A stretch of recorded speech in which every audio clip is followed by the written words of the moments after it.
Hoje é dia de ranquear tropos literários, dessa vez de ficção científica. Olá, abduzidos! Tudo bem com vocês? Eu sou Gisele e esse aqui é uma ficção literária. E para quem não sabe, tropo é um tipo de elemento que ajuda a definir, a construir uma narrativa, né? É muito confundido com clichê, né? Na verdade, mas é diferente, é um elemento mesmo que leva a gente a identificar ou até mesmo o escritor a construir a sua história e faz, por exemplo, a gente identificar, né, como eu falei para vocês, a história que faz dela uma história ser uma história de ficção científica, o que faz ela ser uma história de fantasia, né? O primeiro vídeo que eu fiz de ranquear tropos foi de fantasia, inclusive, eu vou deixar aqui nos cards, se vocês quiserem ir lá conferir depois, então tá muito legal. Tem diversos tropos interessantes lá. Para esse vídeo aqui, nossa, foi difícil porque eu filtrei muitos tropos legais, o vídeo ia ficar gigante, e aí eu peguei, assim, os que eu achei mais interessantes. Então vocês vão entender ao longo do vídeo, se você tem alguma dúvida. E sem mais delongas, então, para o vídeo não ficar tão gigante, eu vou falar, então, o tropo e vou dar alguns exemplos, então, de livros, sabe? Que aí vocês vão compreender ainda mais. Bom, vamos lá, né? Como eu faço no Figma, eu consegui arrumar aqui do lado certinho, porque da última vez estava o S, estava as outras letrinhas, as pessoas ficaram um pouco perdidas. Então, eu organizei aqui como fave, gosto, ok, não sou fã e não mesmo, tá? Então, vamos ver. Como eu sou uma pessoa que gosta de muitas coisas, provavelmente as categorias de cima ali vão encher de muitas coisas, né? Então, vamos lá. A primeira categoria, então, eu fiz como eu fiz no de fantasia, eu separei por categorias para ficar mais fácil, mais organizado também, né? Então a gente vai começar com o enredo, né? Aquelas categorias que tem mais a ver com o enredo da história, com a construção da história. E aí a gente começa com aquele tropo de vigilância governamental ou aqueles governos mais autoritários, aqueles governos fascistas, que são bastante comuns em distopia, né? A própria distopia, ela é um tropo também, né? Mas acho que eu não coloquei aqui porque ela tá quase além, né, de ser um tropo, ela tá quase como um subgênero do sci-fi, né? Mas esse é um tropo, então, muito utilizado. E eu ilustrei aqui, né, com um livro. Todos os tropos eu vou ilustrar com um livro, né? Porque eu acho que nesses tropos de sci-fi eu consegui ver muito mais os livros do que com personagens, né? Porque nos tropos de fantasia eu ilustrei com os personagens, eu achei melhor. E aqui eu escolhi um livro. Aqui eu escolhi, por exemplo, o 1984. Acho que é um dos maiores exemplos, então, que a gente tem desse tropo que eu falei. Mas a gente tem Jogos Vorazes, a gente tem Divergente, a gente tem Maze Runner, a gente tem muitos outros exemplos também. E eu acho que não é o meu favorito, mas eu gosto muito. Eu acho que não é o meu favorito porque não tem como, né? Esse tipo de tropo, ele também é muito desconfortável, né? Ele também gera muito medo, tem todo um estresse quando você lê essa leitura, quando você faz esse tipo de leitura, né? É ruim porque às vezes não tem como você não relacionar com algumas situações da nossa realidade. Então tem esse certo medo, assim, meu Deus, será que isso vai acontecer? Tem o próprio conto da Aya. Então sempre gera uma ansiedade. Então é muito bom, porque a gente tenta se preparar, sabe? Temer pelo que pode acontecer. Então a literatura, às vezes, ela é bom muito por conta disso. A gente não precisa vivenciar aquela coisa ruim, a gente pode imaginar aquela coisa ruim. Mas ao mesmo tempo é um pouco desconfortável, sabe? Gera uma ansiedade. Mas eu gosto bastante, sabe? Gosto bastante mesmo. Mas assim, eu preciso consumir com parcimônia, sabe? Eu não consigo consumir, assim, muitas distopias de uma vez porque mexe bastante com a minha cabeça. E aí, o próximo tropo que eu selecionei é O Fim da Terra. que pode ser às vezes por mudanças climáticas ou alguma guerra, né, que força os humanos às vezes a buscar moradia fora da Terra. Eu ia colocar e ilustrar com um livro aqui, só que quase, assim, quase, eu esqueci que era um spoiler colocar isso. Porque o livro que eu ia colocar é tipo uma distopia também, mas é revelado que é a Terra no final. E eu, meu Deus, quase que eu soltei uma gafe agora, mas aí eu lembrei no final. O livro que eu vou ilustrar é com Hyperion, né, que eu li no ano passado. E a gente tem ali um mundo que ele é bastante super populado, né? E só que a Terra em si, ela meio que acabou, ela não existe mais. E ela aconteceu, no caso, acho que eu não posso falar o que aconteceu com ela, porque também é uma descoberta ali interessante de saber lendo. Mas tem outros diversos livros que também acontecem isso, né? No próprio livro A Longa Viagem a um Pequeno Planeta Hostil, a gente não tem mais a Terra. E dói, sabe? Porque a gente tá acompanhando as nossas condições climáticas, né? Enquanto eu falo aqui para vocês, a gente acompanha o que está acontecendo no Rio Grande do Sul, a gente está vendo a questão do ambiental, a questão do aquecimento global. Então a gente sabe que a gente está devendo muito, que a gente não está tratando bem, sabe, o nosso planeta. E aí a gente vê isso também na literatura e dói bastante. Mas, ao mesmo tempo, esse é um tropo que eu não sei explicar para vocês. Por mais dolorido que seja, né, como é aquele governo totalitário, eu gosto muito, eu me apego muito. Eu acho que esse alerta, sabe, ambiental, puxando mais para a parte ambiental, né, porque pode também ter essa guerra, acaba por guerra mesmo.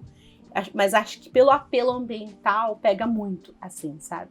Então, esse tropo em si eu amo e eu vou colocar aqui no Fave, porque sempre quando tem isso assim, eu fico muito alucinada, assim, eu quero saber o que foi que aconteceu, como foi que aconteceu, por quê, sabe? Porque eu gostaria de trazer pra cá pra gente tentar entender, mas tá difícil, né, da gente compreender e da gente levar para nossa vida. O próximo tropo, então, que eu separei, estações espaciais cheias de múltiplas espécies exóticas. E eu adoro, gente, já é assim um spoiler que eu adoro. Quando acontece isso, eu coloquei aqui para ilustrar A Longa Viagem a um Pequeno Planeta Hostil. Eu não lembro qual que é o nome do lugar lá que eles têm, né, que eles vão, que é um lugar, assim, lotado de espécies, de pessoas. E eu acho muito legal, assim, explorar a criatividade do autor, né? De ver as espécies que eles são capazes de criar. E eu adoro ver as diferenças, sabe? E ficar imaginando se isso realmente fosse real. Então, eu acho que é fave. Eu acho que seria interessante ficar imaginando como seria essa troca, essa comunicação. E às vezes tem uma hostilidade, às vezes tem uma rivalidade entre espécies, sabe? Eu sei que tem o último livro, né, dessa série, que a gente tem ali um arranjo interespécie, que são espécies de tudo quanto é lugar, e tem muito preconceito envolvido ali, muita hostilidade, até eles conseguirem se entender, leva um tempo, né, uma genialidade da autora escrever sobre personagens. Então, eu gosto muito, sabe? E isso, assim, personagens, espécies e culturas diferentes, isso é Quebec Chambers, sabe? Mas, de forma geral, quando tem isso nos livros, eu gosto muito de ver esse lado dos autores, assim, essa exploração da criatividade dos autores e ficar imaginando como seria, sabe? Se a gente tivesse acesso a outras espécies. Então eu gosto bastante. E aí tem aqui o espaço vazio e os humanos começam a preencher a galáxia, né? Como se o universo tivesse vazio e só tivessem os humanos. E assim, eu tenho essa sensação, eu tive, na verdade, recentemente, e assim, quem leu o livro vai me entender. Com Floresta Sombria, né? Da série do Problema dos Três Corpos. Eu sei que o nome da série não é isso, mas eu nunca lembro. Mas eu tive essa sensação com esse livro. Claro que se você já leu Problemas dos Corpos, você vai falar, como, né? Porque é óbvio que existe extraterrestre nessa história. Mas, ao mesmo tempo, nesse livro, dá uma sensação. Você fala, caramba, não tem mais ninguém. Tipo, só a gente aqui, né? Pelo menos, assim, no sistema solar, você pensa, até onde a gente tá sozinho? mas é uma sensação que o autor ele faz isso de forma proposital para explorar o paradoxo que ele está mostrando ali no livro, né, que leva, inclusive, o nome do livro para te provar um ponto dele, sabe? Então, é muito bom, sabe? Então, é muito legal e dá essa sensação, mas eu acho que aqui eu poderia ilustrar com o Hyperion também, e eu poderia ilustrar também, eu vou colocar Fundação, porque me corrijam se eu estiver errada, mas eu não lembro de ver nenhuma outra espécie em Fundação, acho que são só humanos, né? E Hyperion, a gente tem ali o ser que é o Picanço, que é o ser alienígena, mas parece que acho que é só ele. Mas fora isso, acho que não tem mais nenhum alienígena, eu acho. E o resto é tudo os humanos, né? Aí tem também Fundação, que eu acho que é só humanos. E aí eu vou falar pra vocês que eu não sou fã desse tropo, a não ser que seja como foi ali no Problema dos Três Corpos, né? Que é um caso à parte, como eu falei pra vocês, né? Que gera essa sensação, mas é uma sensação que é proposital. Então eu gosto de como é retratado lá. Mas normalmente eu não sou muito fã. Eu gosto de histórias, então, que mostra que tem alienígena, sabe? Não gosto de me sentir sozinha nessa vastidão de universo. E aí, essa é uma questão envolvendo alienígena, mas eu coloquei aqui junto com o enredo porque eu achei que ia combinar com o assunto, já que a gente também tá falando, querendo ou não, de alienígena, que é alienígenas que querem comer humanos. E assim, gente, eu não gosto. Eu não gosto nem ferrando desse tropo, porque isso mexe com uma coisa muito lá dentro, sabe? É um medo real. Se for assim, se for me falar, Gisele, a gente tem a opção de saber que existe alienígena, mas esses alienígenas se alimentam de pessoas, e a gente tem a opção de nunca saber da existência de alienígenas. Eu prefiro nunca saber da existência de alienígenas, sabe? Então, é isso, porque é um medo real. E é isso, não mesmo. E eu ilustrei aqui como Guerra do Velho, porque tem isso, sabe? Uma das raças que eles lutam ali em Guerra do Velho, eu lembro que quando eu descobri que eles comiam humanos, eu fiquei assim, encarando a página, tão revoltada, que eu falei, eu não acredito, vou abandonar esse livro agora, sabe? Porque eu fiquei com medo. Mas enfim, consegui finalizar a leitura, tá tudo bem, mas não gosto, não mesmo. Bom, agora a gente encerra essa questão. Aí arrumei a iluminação aqui, pessoal, tava escuro, né? Bom, vamos lá agora dar continuidade. O próximo tropo, então, a próxima categoria que eu separei vai ser a tecnologia. O tropo a Terra é um planeta atrasado. A gente tem bastante histórias, né, que a Terra é um planeta atrasado, e a gente vê outros mundos que são muito mais avançados. No próprio Problema dos Três Corpos, né, eu posso falar dele agora, mas eu não vou ilustrar com ele. Os próprios livros da Becky Chambers também, os humanos é como se fossem crianças, assim, começando ali a engatinhar, e a gente tem outras espécies que são muito mais avançadas, né? Aqui eu vou ilustrar com Despertar, né? Porque a gente tem ali a Lilith, que ela é uma personagem que ela desperta, e aí ela descobre que ela foi salva por uma raça alienígena, então, que descobriu que a Terra morreu, né? Como a gente tem ali, então, até o exemplo do tropo, né? Que a Terra morre. A Terra morreu, só que eles conseguiram salvar alguns humanos, coletar alguns humanos, cuidar deles, então, e despertar para um propósito maior. E aí a gente vê que é uma tecnologia mais avançada, né? Que eles possuem. Eles têm uma nave ali que é toda diferenciada. Eles conseguem, então, viajar, fazer essas viagens interestelares, e a gente tem esse sistema de hibernação, né, que eles conseguem fazer também com as pessoas e despertarem elas quando elas quiserem. Então é toda uma raça mais avançada, toda uma raça que tem um conhecimento, então, que os humanos não têm. Então é muito legal esse livro, né? Eu tô para pegar a continuação. Eu acho que eu gosto de saber que tem muito ainda para eu descobrir, sabe?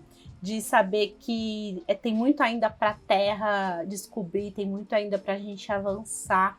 Mas ao mesmo tempo, às vezes tem umas histórias que colocam a Terra muito para baixo, sabe? Como se fosse uma síndrome de vira-lata. Coloca a gente muito para baixo. Eu sei que a gente merece, porque a gente é besta, né? Porque a gente faz muita coisa errada. O meio ambiente é só uma dessas coisas erradas que a gente faz aqui, né? Como eu já falei aqui para vocês. Então a gente merece ser taxado de burro.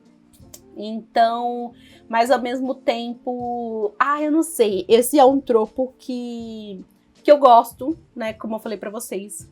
Porque é bom saber que existe muita coisa pra gente descobrir ainda, sabe? E é um lembrete também de que a gente é ignorante, porque a gente erra muito, que a gente tem muita coisa para aprender aqui ainda, e a gente não aprende, né? Não precisa esperar, às vezes, vir um alienígena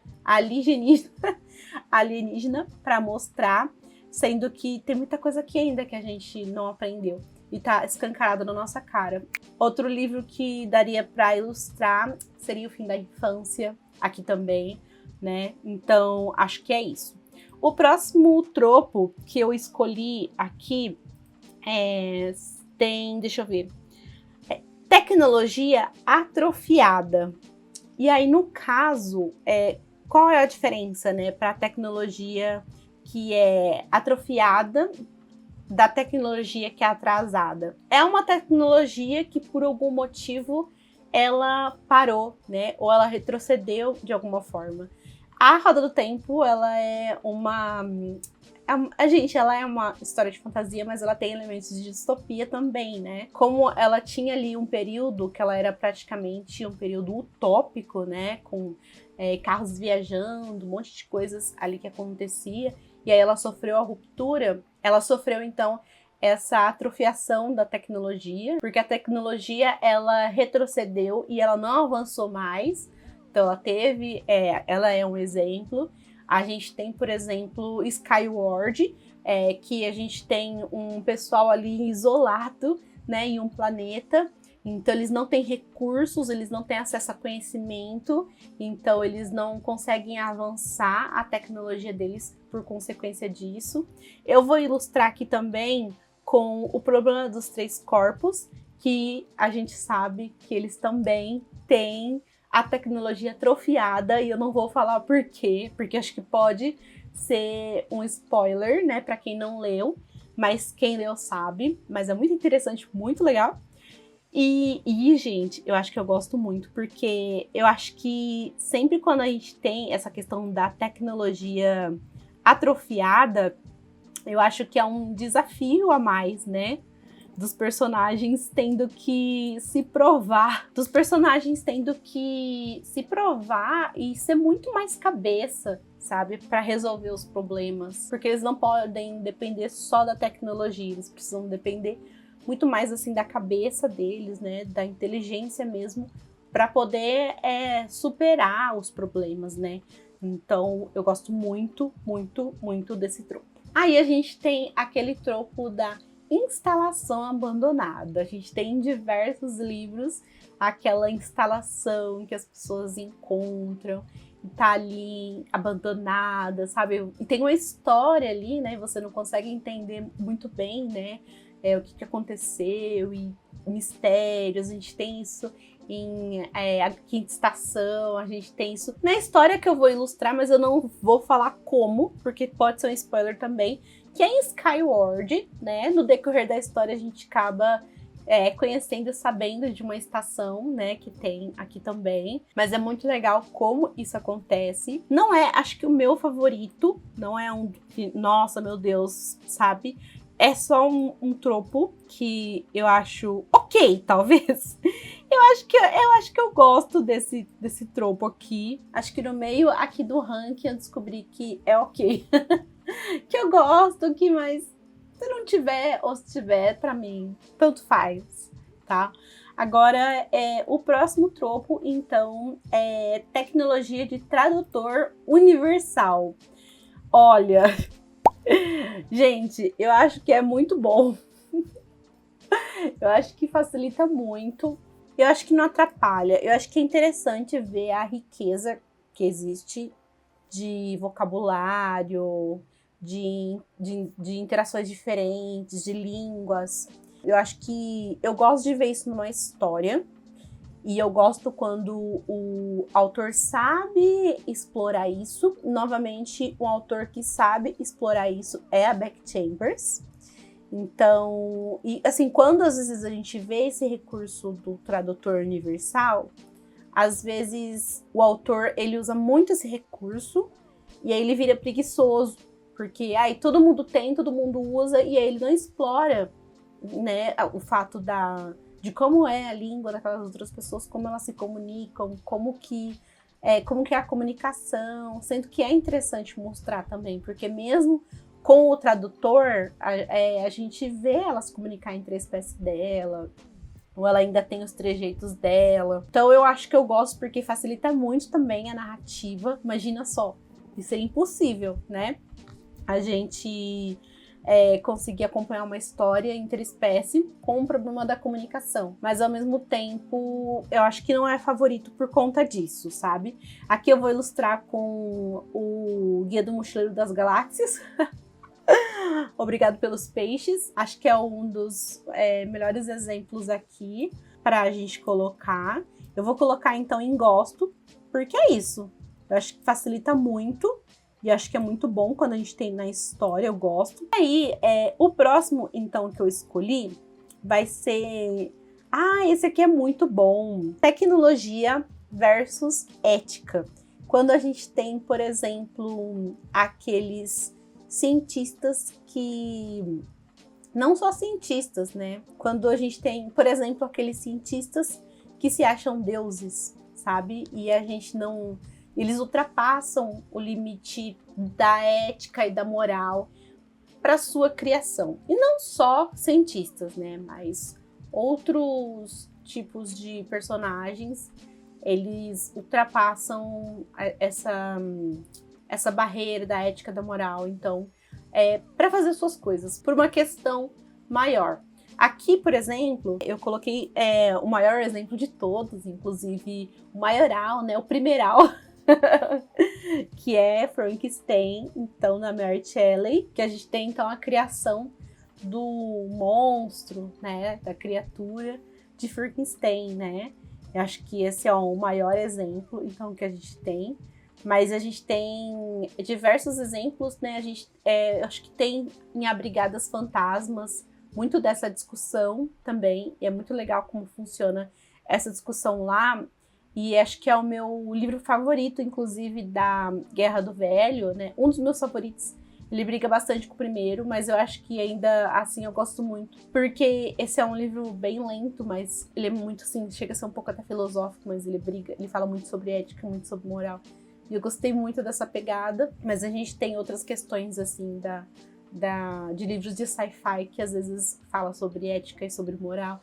E até onde vai a tecnologia, sabe? Aonde que vai a tecnologia? Ela pode fazer tanta coisa, só que a gente tem que colocar os pezinhos no chão. E a gente não se deixar, às vezes, se levar pelo vislumbre, né? Então, acho que essa é um tropo favorito. Eu nunca vou me cansar dessa discussão, sabe? E aí a gente encerra aqui, então, essa questão da tecnologia. E o próximo que eu escolhi é tempo e espaço. E para começar, então, esse tempo e espaço, a gente vai falar sobre viagem no tempo. Gente, eu amo. Esse viagem no tempo é quase um subgênero também, né? Porque é um tropo muito utilizado. E a gente tem filmes, livros, a gente tem muita coisa com viagem no tempo. E é uma coisa que, por exemplo, se tem as pessoas... Isso sim faz as pessoas quererem, às vezes, ler o livro só porque tem esse tipo de elemento. E eu gosto muito de viagem no tempo, gente. Eu vou colocar já em fave, desculpa. Eu coloquei aqui para ilustrar Kindred, da Octavia Butler. Esse é um livro aqui que ele tem algumas polêmicas, inclusive envolvendo essa questão da viagem no tempo, né? Porque tem muita gente que às vezes olha para a ficção científica, pensa que a ficção científica é apenas tecnologia, mas esquece que a tecnologia também é muito humana, sabe? É muito social e ela implica e discutir sobre tudo, tanto quanto tecnologia, quanto a sociedade, até da onde que a gente veio, onde a gente está e para onde a gente vai. Algumas pessoas que leem Kindred e vão ler querendo saber sobre a viagem no tempo se frustram um pouco, por quê? Nesse livro a gente tem a questão da viagem no tempo, mas não explica um pouco como acontece a viagem no tempo. E esse não é um livro sobre tecnologia, né? Esse é um livro sobre pessoas, esse é um livro sobre humanidade. Não importa o como, mas sim o porquê ela foi parar, né? A gente tem a Dana, que é uma mulher que vive, se eu não me engano, na década de 70. É uma mulher negra e ela vai parar, então, na época que tinha escravização. Então, né, imagina para ela uma mulher negra, então, ir para nessa época, e lá não explica como, né, isso está acontecendo, mas sim os porquês disso está acontecendo com ela. E às vezes é isso que as pessoas se frustram, né? Mas é isso, a ficção científica ela tem diversas vertentes, né? E olhar para esse lado humano, olhar para trás, também é ficção científica. E aí eu coloquei esse livro aqui porque, né, também é um dos maiorais, eu acho, para a gente ilustrar a questão da viagem no tempo. E também porque olhar para trás também é incrível. Eu vou colocar no Fave, gente, não tem jeito. Gente, eu amo ficção científica, então é óbvio que vai ter muitos tropos favoritos, tá? Eu amo. E a gente tem, ligando aí com a viagem no tempo, que é outro tropo, mas está muito conectado, que é o paradoxo do tempo, que é aquela questão de se eu mudar uma coisa aqui, o futuro pode ser diferente, sabe? Então, eu não posso mudar nada aqui, sabe? Eu tenho que ir fazer as coisas, o que eu tenho que fazer lá na surdina, porque senão isso pode influenciar no futuro. Então, esse paradoxo, sabe? De você tem que mudar o futuro, mas ao mesmo tempo não pode mudar o futuro, é muito, muito interessante. E eu acho que deixa essa complexidade da viagem no tempo ainda maior. E é claro que eu gosto muito, eu amo, e eu vou ter que colocar também, sabe? Eu ilustrei com... não lembro qual foi o livro. Eu ilustrei com O Fim da Eternidade, do Asimov, que é um livro sobre viagem no tempo. Eu acho que é um dos meus livros favoritos do Asimov. E a gente tem leis, sabe? Para voltar no tempo, tem leis. Se você é o tipo de pessoa, por exemplo, que gosta de viagem no tempo, mas pensando nessa vertente da tecnologia, mais nesse paradoxo do tempo, né? Como eu já expliquei aqui. Então, esse livro, Fim da Eternidade, é para você. Você vai gostar dele com certeza. E aí, a gente tem muitas questões aqui nesse livro, porque voltar no tempo tem leis, sabe? Implica em algumas coisas ali. E esse livro é muito bom, sabe? E é um livro, assim, que dá certos medos, assim, meu Deus do céu, o personagem pode fazer tal coisa, porque se ele fazer, vai dar tudo errado. E é muito bom, né? E é sempre bom quando gera aquela expectativa, sabe? De voltar pro futuro, e que medo, o que vai mudar, o que vai acontecer. E eu vou colocar ali ao lado de Kindred, porque, sim, é favorito. E aí, ainda pensando nessa questão de viagem no tempo, a gente também tem um outro tropo que está muito relacionado, né? Que está muito conectado com viagem no tempo, que é aquele tropo do loop, sabe? Quando um personagem revive diversas vezes a mesma coisa. Então tem histórias que às vezes o personagem ele é obrigado a reviver a morte diversas vezes, né? A gente tem o efeito borboleta, que é um filme que o personagem ele vive várias vezes, né, a mesma vida ali. E a gente tem também aqui na literatura, né, que o personagem ele vive diversas coisas. A gente tem o Recursão, que é um livro de viagem no tempo, só que os personagens, eles vivem as mesmas coisas diversas vezes e a gente sente, assim, um cansaço. Eu lembro que quando eu li esse livro, assim, eu sentia o cansaço dos personagens, sabe? Então, de viver, às vezes, as mesmas coisas e, às vezes, passar anos, sabe? Tendo que viver uma coisa que, às vezes, não vai ser tão real assim. Então, essa questão do looping é muito complexa. Eu vou ilustrar com As Primeiras 15 Vidas de Harry August, que também é um livro que tem essa questão, né, do looping. Eu vou colocar em gosto, tá? Eu gosto bastante, eu acho que dessa premissa. Gosto bastante desse... eu gosto bastante, gente. Só que não é fave porque eu preciso, acho que tá muito na vibe.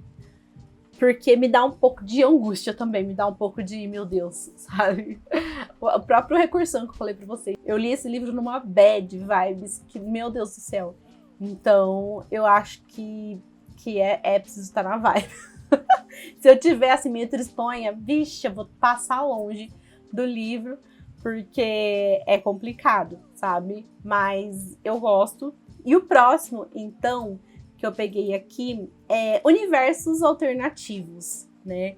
Esse é um tropo que eu curto também, que eu gosto. Para ilustrar, né, já que eu falei bastante aqui de recursão, por exemplo, eu vou ilustrar com Matéria Escura, que inclusive vai ter série, né, em breve. Tô bastante ansiosa para essa série aqui. E Mundos Alternativos é aquele, por exemplo, se você assistiu em todo... Ai, meu Deus, eu não decorei até hoje o nome desse filme.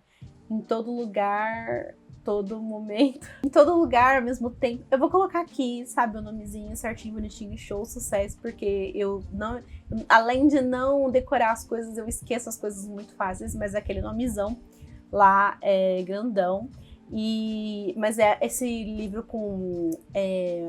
mundos alternativos, né? Como se tivesse outros mundos quase que idênticos aos nossos, mas lá você tem personalidades diferentes, lá você vive uma vida diferente, ou às vezes uma outra profissão, ou a mesma coisa, só que você tomou uma atitude diferente, sabe? E eu gosto bastante. Eu acho que eu tenho um pouco de medo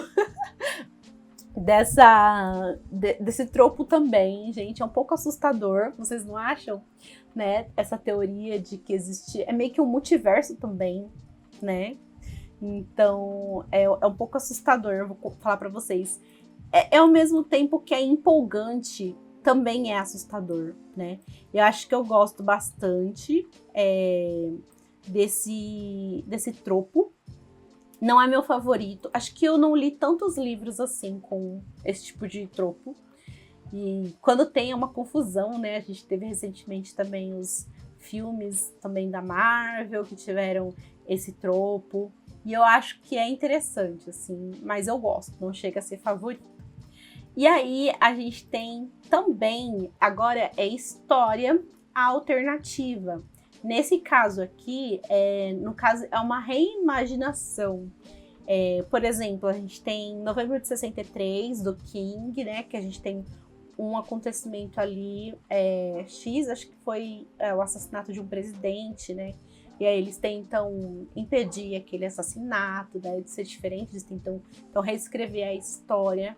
A gente tem Ao Paraíso, que foi um livro que eu li recentemente, que é também uma história alternativa ali dos Estados Unidos. A gente tem, por exemplo, uma sociedade vitoriana com casamento gay. Aqui eu vou ilustrar com O Homem do Castelo Alto, que por exemplo, a gente reimagina que a Segunda Guerra ali foi diferente e a gente teve um outro cenário aqui, mais assustador, né? Como se Hitler tivesse, então, vencido a guerra. Curto também. Eu acho que esse é um tropo...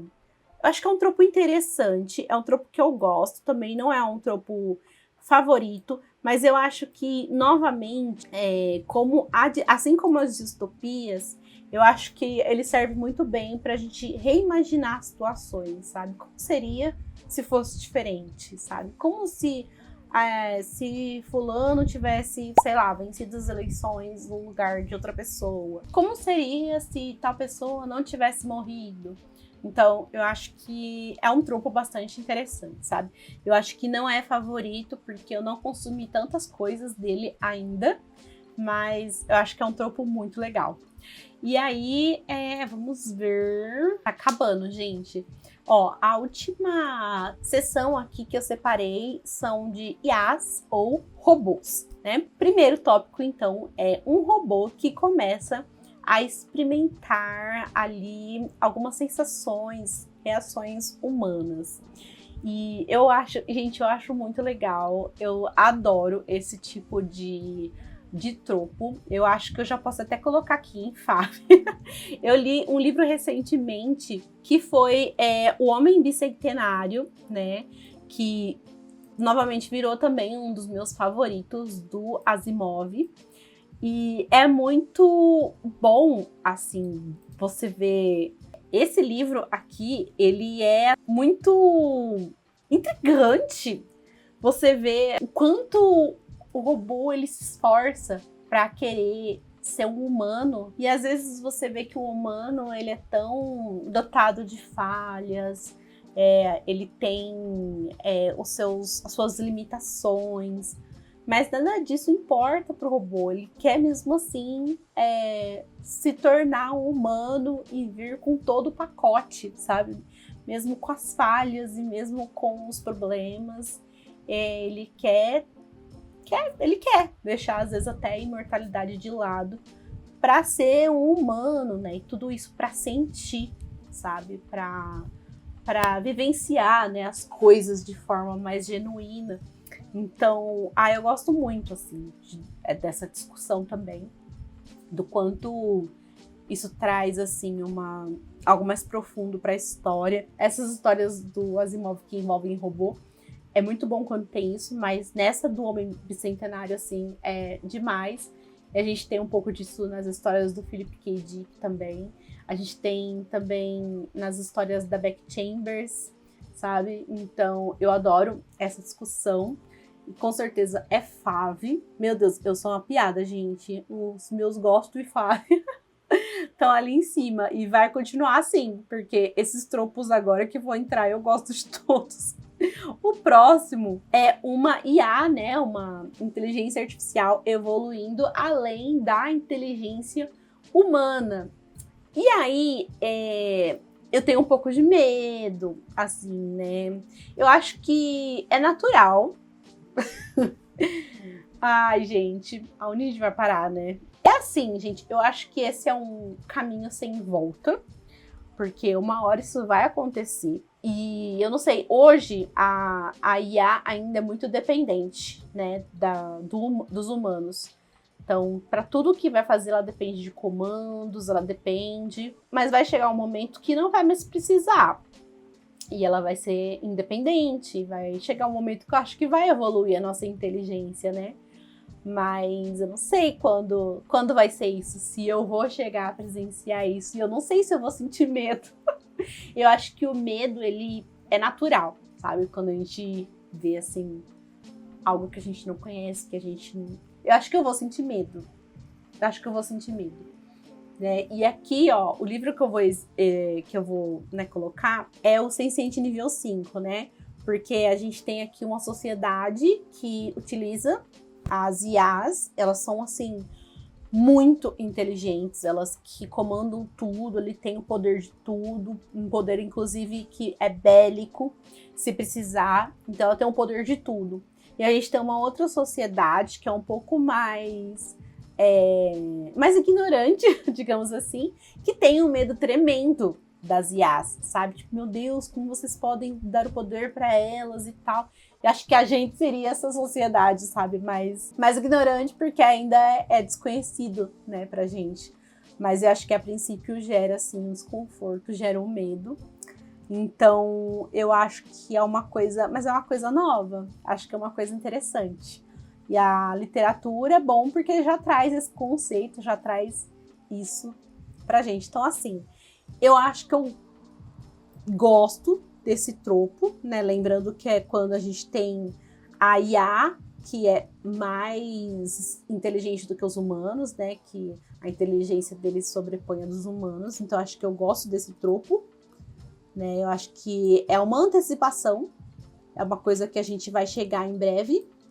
Então, eu gosto. Eu gosto. É uma antecipação, então eu gosto, sabe? É uma premeditação. Então, eu gosto desse tropo. E aí, o próximo são IAs, né? E robôs, máquinas do mal. E aí, como eu falei pra vocês, né? Vem desse medo que a gente já sente. E se elas tomarem o poder, né? E se elas fizerem coisas ruins?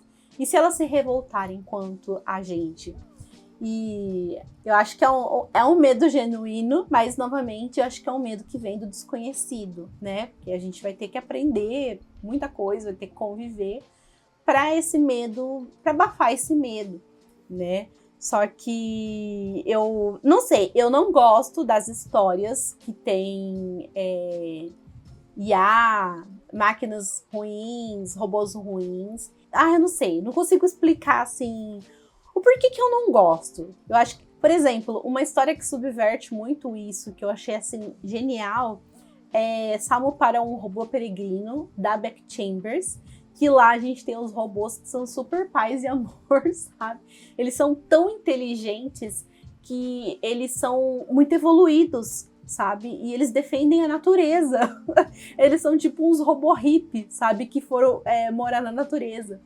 Então, eles são além, sabe? Eles são paz e amor mesmo. Eu defendo mais essa visão, sabe? Que se os robôs, eles fossem ser evoluídos mesmo, seria nesse sentido, sabe? Não de, vamos matar todo mundo, vamos ser maléficos. Eu acho que se tornou um recurso, assim, que eu não curto, que eu acho que é muito... que não dá. Acho que já deu. Eu vou ilustrar, por exemplo, com Blade Runner, né? Nessa época que foi inteligente. E no caso do Blade Runner, é até legal como ele traz essa discussão, sabe? Eles não colocam só androides lá maléficos que, ai meu Deus, a gente quer acabar com o mundo. Não, tem uma discussão super interessante lá. Então, apesar de ilustrar com Blade Runner, o próprio Blade Runner, ele coloca ali, tem uma discussão filosófica, tem uma coisa diferente ali, né, na história, né? Ele só não coloca os androides assim porque são maus, né? Mas, no geral, assim, pensando apenas no tropo de máquinas, IAs e também robôs ruins, eu não gosto. Nem não sou fã. É claro que eu vou colocar não sou fã. Por quê? Dependendo da forma como o autor escreve, tá? Porque dependendo de como o autor escrever, da motivação, sabe? No próprio caso do Blade Runner, tem a questão da motivação e tal. Mas, no geral, não sou fã, tá? Mas eu acho que a humanidade, ela oferece mais perigo do que os robôs. Mas eu acho que é isso. Ficou assim, então, gente. Eu sou uma piada, como sempre, né? Então, ali, Fave e Gosto tá lotada a fileirinha. E aí, ok, né? Não sou fã, não mesmo. Lembrando, gente, que não são os livros, tá? Mas são os tropos, alguns tropos que tem esses livros e que eu classifiquei, né? Porque no livro de fantasia as pessoas vieram brigar comigo porque que tal personagem tava em tal posição, sendo que não era o personagem, mas era o tropo que ele representava, tá bom? Então aqui eu estou falando do tropo e não estou falando dos livros. tá, gente? Espero que vocês tenham gostado de ranquear junto comigo. Esse é um vídeo especial porque a gente tá dentro do mês do Orgulho Nerd, então vou tentar trazer mais algum conteúdo interessante aí, né, especial desse mês. E eu quero que vocês me contem, então, quais desses tropos que vocês também gostam e qual que você não curte de jeito nenhum. Vamos conversar aqui nos comentários. E se você ainda não é inscrito, não se esquece de se inscrever e ativar o sininho para receber as notificações. Deixe também o seu like se você gostou do vídeo e compartilha ele com os amigos. Até o próximo!